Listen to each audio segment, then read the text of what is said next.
জলগণ্ডূষ পৃষ্ঠা 58। আমার ছোটবেলা। বাপ নাই মা নাই, আমরা দুটি ভাই। দাদার বয়স 10, আমার বয়স 8। মাসিমা আমাদের লালন পালন করেন।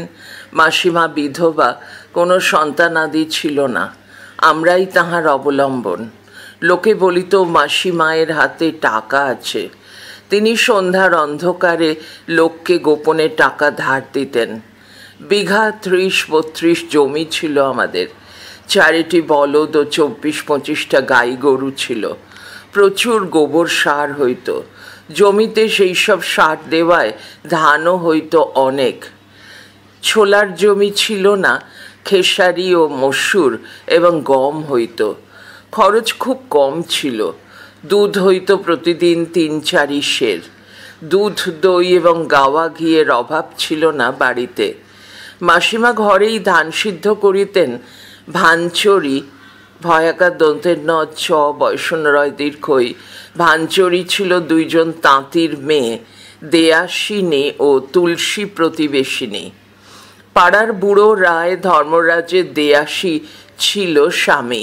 দয়কার অন্তস্থ অয়াকার তালবস্বয় দীর্ঘই দেয়াসী, তাই লোকে বলিত দেয়াসিনী। দেওর নারায়ণ দাস এখন দেয়াসীর কাজ করিত। আমাদের নাড়ু মামা। মাসিমা ধান বেচিতেন না, চাউল তৈরি করাইয়া বেচিতেন। চাউলের দর ছিল 5 শিকা মন। আমাদের কাঁচি সের 46 সের চাউল লাগিত 1 মনে। সেই চাউল বিক্রি করিয়াই মাসিমার টাকা দাদন দিতেন।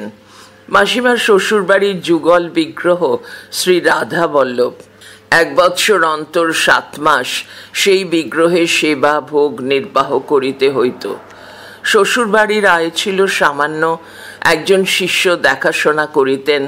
গ্রাম বাঁধ নবগ্রাম। শিষ্যের নাম রামনাথ কায়স্থ। খাগড়ায় থাকিয়া মুর্শিদাবাদ নবাব দরবারে চাকুরি করিতেন। একবার আমাদের 2 ভাইকে সাটিনের জামা দিয়াছিলেন।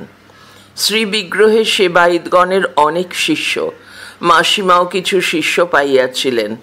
একটি স্ত্রীলোক সঙ্গে মাসিমা পূজার পূর্বে বৎসরে একবার শিষ্যবাড়ি বেড়াইয়া আসিতেন।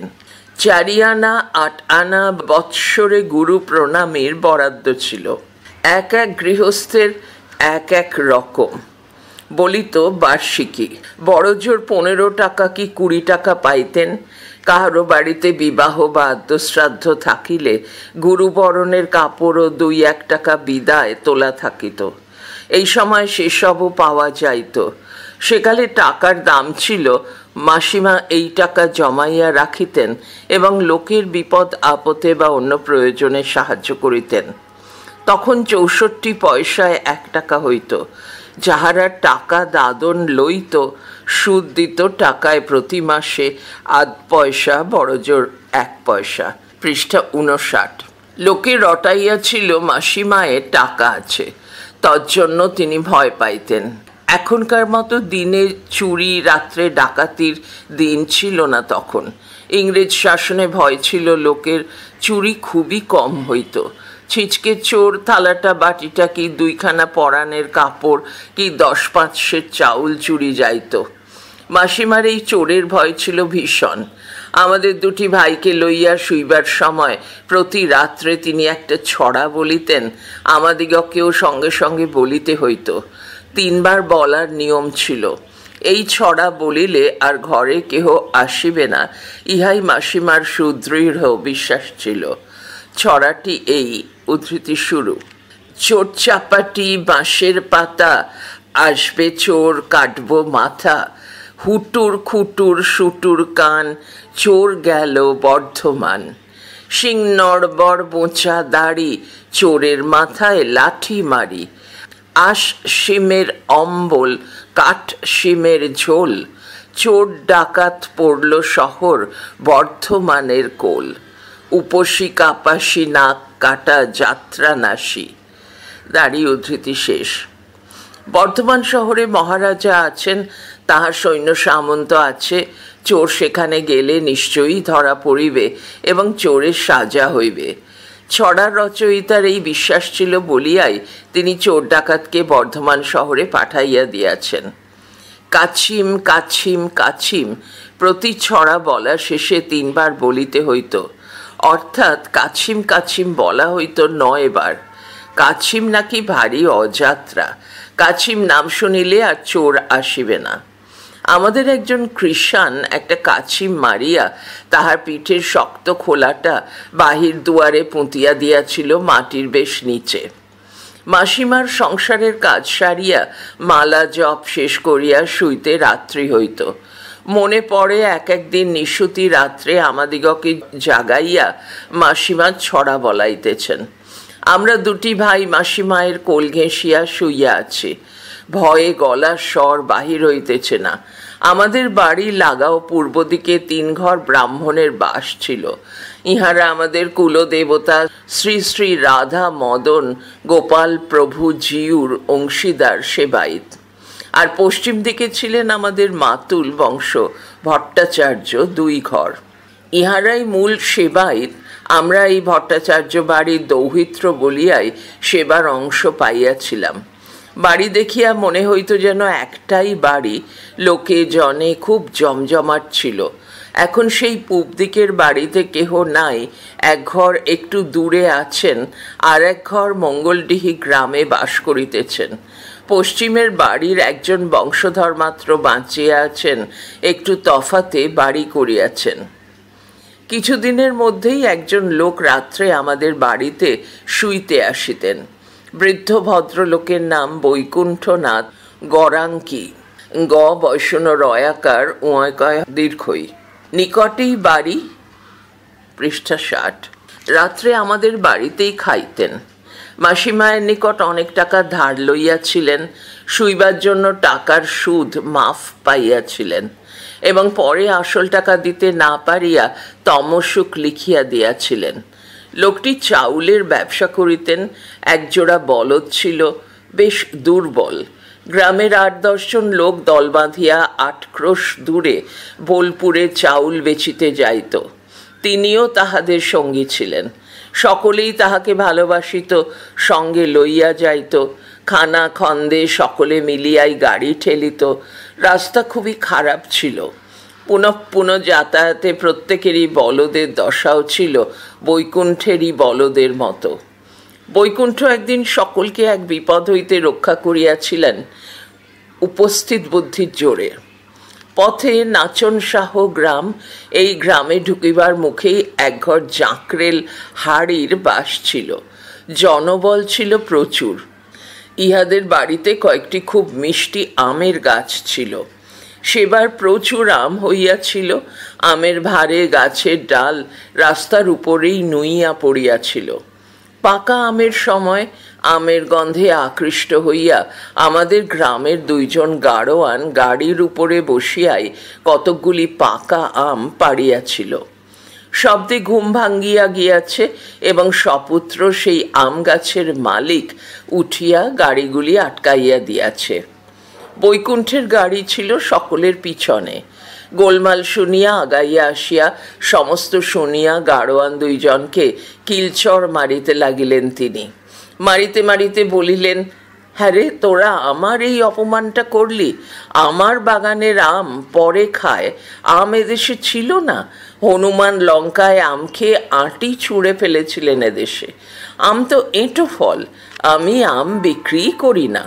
তোরা তো ছেলে মেয়ে নিয়ে সবাই মিলে খাচ্ছিস পাকা আম, তবু তোদের আকাঙ্ক্ষা মেটে না। হাড়ি আসিয়া হাতে ধরিলেন বৈকুণ্ঠের।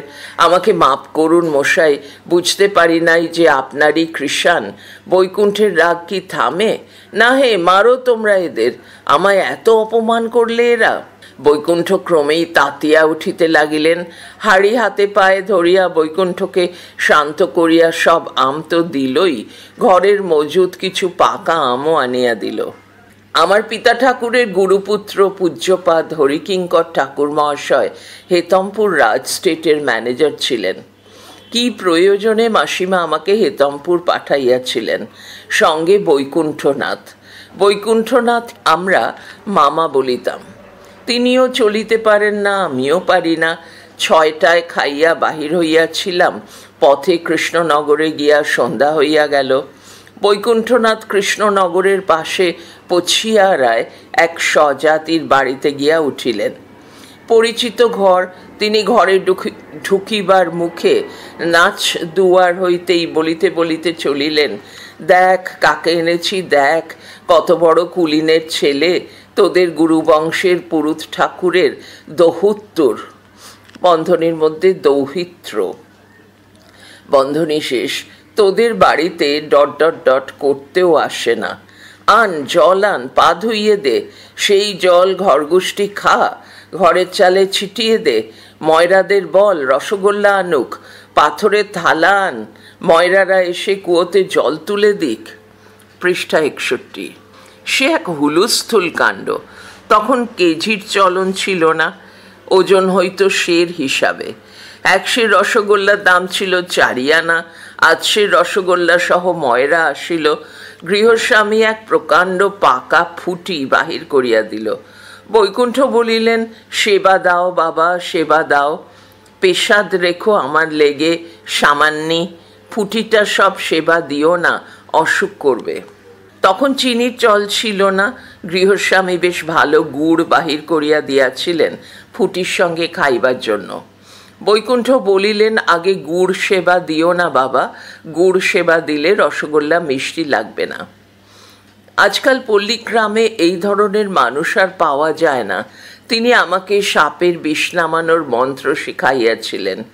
2টি ছত্র মনে আছে, ইঁদুর মিদুর বনের বাঘ, জলের কুম্ভীর পথের সাপ। সেকালে তাঁতি, শতকোপ, কুমোর প্রভৃতি জাতির বাড়িতে নানা রকম ব্রত নিয়ম পালিত হইত এবং ব্রাহ্মণ ভোজনের নিমন্ত্রণ আসিত। চিঁড়ে, দুধ এবং ভুরো এই ছিল ফলাহারের উপকরণ। গুড়কে ভিয়ানে চড়াইয়া ভুরো, ভয়হস্য বৈষ্ণরয় ওকার, ভুরো তৈরি হইত। খাইতে ভালোই ছিল। বৃহৎ কাজে লুচির চলন ছিল। ঘি খুব ভালোই ছিল, ভেজাল প্রায় ছিল না বলিলেই হয়। লুচি, তরকারি, মাছের ঝোলও হইত কোনো কোনো ক্ষেত্রে। লুচি ফলারের নিয়ম ছিল প্রত্যেকে প্রথমেই 4খানা লুচি ও বুড়ো ছান্দা বাঁধিত। ধরুন 200 ব্রাহ্মণ আসিয়াছেন, 800খানা লুচি ছান্দা বাঁধনেই গেল, প্রায় 60-70 জনের খাবার। কুলীনের মেয়ের বিবাহ হইত না, এদিকে খেতিয়ারা মেয়ে পাইত না, টাকা দিয়া মেয়ে কিনিতে হইত। 800 হইতে 1200, 1400 পর্যন্ত এক একটি মেয়ের দাম ছিল। আমাদের মামাতো দাদা শিবরাম ভট্টাচার্যের অনেক বয়স পর্যন্ত বিবাহ হয় নাই। গ্রামের পাশে কড্যাং, ক ডয়জফুলাকার অনুসার, কড্যাং গ্রামে এক ধর্মরাজ ঠাকুর আছেন। বৈশাখী পূর্ণিমায় তাহার বার্ষিক পূজা হয়। মেলা বসে, অনেক স্থান হইতে বহু যাত্রী আসে। শিবরাম ভট্টাচার্য আমাদের বিগ্রহ সেবার পালায় এবং মাসিমায়ের শ্বশুরবাড়ির বিগ্রহ সেবার 7 মাস পূজা ভোগ এবং সন্ধ্যায় শীতলের সমস্ত কাজ করিয়া দিতেন। মাসে মাসে সামান্য সাহায্য করিতেন মাসিমা। বৈশাখী পূজার পরদিন কড্যাং হইতে একজন লোককে লইয়া আসিলেন শিবরাম, নাম তার অবিনাশ মুখোপাধ্যায়, নিবাস বোলপুরের নিকট সুরুল। তিনি আসিয়া বলিলেন, আমার 3টি বিবাহ, আমার হাতে অনেক মেয়ে আছে, বিবাহের ভাবনা কি? মাসিমা শিবরামেরও অভিভাবক। তিনি যত্ন করিয়া অবিনাশকে খাওয়াইলেন। কথাবার্তা পাকা করিয়া অবিনাশ চলিয়া গেলেন। মেয়ে দেখিতে গিয়া ধরা পড়িল মেয়েটি অবিনাশেরই ভগিনী। 1200 টাকায় চুক্তি। অবিনাশ ইহার মধ্যে ঘটকালি লইবেন 200। অবিনাশের এখনো বিবাহই হয় নাই। পাত্র দেখিতে আসিয়া অবিনাশের ছোট ভাই নরেন্দ্রনাথ বলিলেন, পৃষ্ঠা 62, আমি 200 টাকা চাই। মেয়ের 2 ভাইয়ের লওয়া বাদে বাবা পাইলেন 800। নিষ্কর পুষ্করিণী বিক্রয় করিয়া, জমি বন্ধক দিয়া, দেনা লইয়া, হালের বলদ বেচিয়া, চাউল বেচিয়া টাকা জোগাড় হইল। বিবাহ হইয়া গেল। মেয়েটি সুন্দরী, বয়সও বেশি নয়। বিবাহের পর আসিয়া 1 মাস 1.5 মাস বেশ থাকিত, আমার সঙ্গে খেলা করিত। 2 বৎসর পরে অকস্মাৎ একদিন সংবাদ আসিল ম্যালেরিয়া জ্বরে মেয়েটি মারা গিয়াছে। শিবরামের মাতা ভগিনী এবং আমার মাসিমা কান্দিয়া কাটিয়া অনর্থ বাধাইলেন। 3-4 দিন বাড়িতে রান্নাই চড়িল না। অশৌচান্তে শিবরামই পত্নীর শ্রাদ্ধ করিলেন। শারদীয় দামোদর 1378। পড়া চলছে পরের ফাইলে।